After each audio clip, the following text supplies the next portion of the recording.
আসসালামু আলাইকুম, কেমন আছেন সবাই? আলহামদুলিল্লাহ, আপনাদের দোয়া ভালোবাসায় আমিও ভালো আছি। চলে আসলাম আরেকটি নতুন নিউ ব্লগ ভিডিও নিয়ে। এই তো অনেক বৃষ্টি পড়তেছে আজকে গ্রামে, তৃতীয় দিন। তো এই বৃষ্টির মধ্যে আমরা কিভাবে ফিরোলটা খেতে যাব, মানে মেয়েকে আমরা আনতে যাব, সেই চিন্তায় পড়ে গেছি। কারণ এই বৃষ্টির মধ্যে তো এত দূর যাওয়া যাবে না সাজুগুজু করে।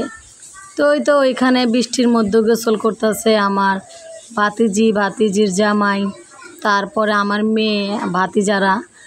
আর আমার ভাতিজির জামাই হচ্ছে এক শালিকে পুষ্কুনিতে ফালাইয়া দেওয়ার জন্য গেছিল, কিন্তু ব্যর্থ, ফালাইতে পারে নাই। তো সবাই মিলে অনেক আনন্দ করতেছিল। তো এই তো ওরা বৃষ্টিতে ভিজতে ভিজতে কোথায় জানি যাচ্ছে। তো ভিডিওটি ভালো লাগলে অবশ্যই একটি লাইক দিয়ে দিবেন। লাইকটা আপনাদের ভালোবাসার জন্য আমি চেয়ে নিচ্ছি। আর এখানে সবাই রেডি হয়ে রিকশায় করে চলে যাচ্ছে মেয়েকে আনতে। তো এই তো এক রিকশায় উঠে গেল সানজিদা, শিখা, তারপরে হচ্ছে আরও পোলাপাইন।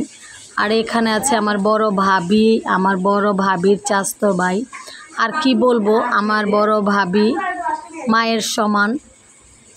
একসাথে থাকতে গেলে হয়তো কোনো সময় না কোনো সময় মুখ কালাকালি হয়, কিন্তু মন থেকে তাকে আমি অনেক ভালোবাসি, অনেক শ্রদ্ধা করি। যে অনেক গুণ তার ভিতরে আছে, যেটা আমাদের পরিবারের সবাই পছন্দ করে। এটাই স্বাভাবিক, কারো ভিতরে যে সবসময় যে গুণ থাকতে হবে এমন কোনো কথা না। কিন্তু আমার বড় ভাবির মধ্যে আমরা গুণ বলতে পারেন আশা অনেক কিছুই করি, পাই। তো এখানে সবাই মিলে ফটোশ্যুট করতেছে। আছে আমার বড় ভাবি, আছে আরও অনেক ভাবিরা, বিয়াইনরা। আর কি বলবো, ভাবি তো অনেক ব্যস্ত, কারণ একটা বড় বোনের দায়িত্ব থাকে ছোট বোনের বিয়েতে। আমাদের পরিবারও, আমার ভাই বড়, আমার ভাইয়েরও অনেক কিছু তার কাঁধে দায়িত্ব পড়ে আমাদের সময়। তো আমার ভাবির ফ্যামিলিতেও এরকমটাই হয়, যেমন ভাবির ফ্যামিলিতে ভাবি বড়, তো ভাবির কাঁধে অনেক সময় অনেক দায়িত্ব পড়ে। তো দায়িত্ব পড়ছে দেখে দেখেন আমার ভাবি কিন্তু সেই রকম সাজুগুজু করে নাই, কারণ সে কিন্তু অনেক রসিক, সাজুগুজু করতে অনেক পছন্দ করে, নিজে গুছিয়ে রাখতে অনেক পছন্দ করে। কিন্তু সেই দিন সে এতটাই ব্যস্ত ছিল যে বোরখা পরে চলে যায় বোনেকে আনতে, কিন্তু সাজুগুজু করতে পারে নাই। বড় বোন বড় ভাই থাকা একটা ফ্যামিলিতে কত বড় ভাগ্যের ব্যাপার, যার থাকে ওই বোঝে। আর তাদের ঘাড়েও যে কত বড় দায়িত্ব পড়ে, যে থাকে সে বুঝে। তো এই তো চলে আসছি মেয়ের বাসায়। আর আসার পরে এখানে ছোট বোন বড় বোনকে জড়িয়ে ধরে কান্না করতেছে।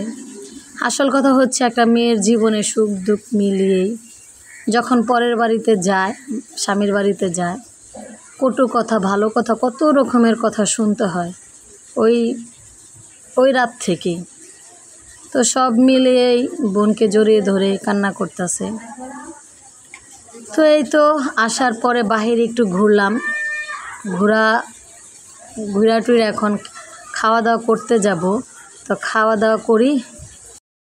এইখানে খাওয়া দাওয়া করতে আইসা দেখি যে আমার ভাতিজির হাজবেন্ড ওরা খাইতে বসছে।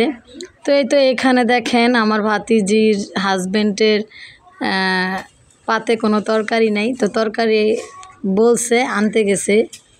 এই তো ওরা খাওয়া দাওয়া করে শেষ করে উঠলে তারপরে হচ্ছে এর পরের টিপে আমরা বসবো, বসে খাওয়া দাওয়া করব। তো এখানে অনেক কিছুই ছিল, মাসকালার ডাইল ছিল আমাদের কিশোরগঞ্জের, গরুর মাংস ছিল, মুরগির মাংস ছিল, তারপরে পায়েস ছিল। তো খাওয়া দাওয়াটা ভালোই জমছে, খাওয়া দাওয়া করছি। এখানে আমার ভাতিজা খাইতেছিল। তো এই তো আমার ভাতিজারও খাওয়া দাওয়া শেষ, আমাদেরও খাওয়া দাওয়া শেষ।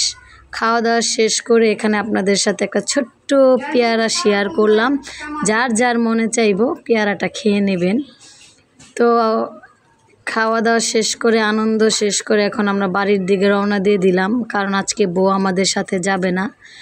ওইখানকার নিয়ম এর পরের দিন নাকি ছেলের দুলাভাই আর ছেলের দুলাভাই নাকি বউকে আর ছেলেকে নিয়ে তার শ্বশুর বাড়িতে যায়। তো ভিডিওটি যদি ভালো লেগে থাকে অবশ্যই কি লাইক দিয়ে দিবেন। আল্লাহ হাফেজ।